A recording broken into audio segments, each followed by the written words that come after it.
இந்த வீடியோவும் சரிகமபாவில் கலந்து கொண்ட பவித்ரா பற்றியது. பவித்ரா வந்து உங்களுக்கு தெரியும். அவர் ஒரு கணவனை இழந்த ஒரு பெண். கணவனை இழந்து தான் வீட்டில் தனிமையில் இருந்து அதை பற்றி கவலைப்பட்டு கொண்டிருக்காமல் மற்றவர்களுக்கும் முன்மாதிரியாக இந்த மேடையில் தன்னுடைய திறமையை காட்டும் வகையில் மிக அற்புதமான பாடல்களை கொடுத்து வருபவர். அது மட்டுமில்லை, இவர் ஊடாக ஏனைய இவரை போன்ற பாதிக்கப்பட்ட பெண்களுக்கும் ஒரு முன்மாதிரியாக ஒரு உற்சாகத்தை கொடுத்து வருவர் அப்படின்னு சொல்லலாம். அந்த வகையில் இந்த வாரம் அவர் எடுத்துக்கொண்ட பாடல் இதுதான்.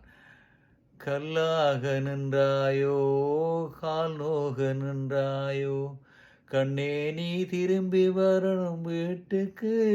அந்த பாடலை பாடியிருந்தார். அது வந்து அந்த பாடலை உண்மையாக பாடியிருந்தவர் சைந்தவி. மிக அற்புதமாக பாடியிருந்தார். இந்த பாடலை பாடிய பின்பு சரண் சொல்லியிருப்பார், சைந்தவியை விட இது ஒரு வித்தியாசமான இவர் இவர் தன்னுடைய குரலே பாடியிருந்தார் அப்படின்னு சொல்லி.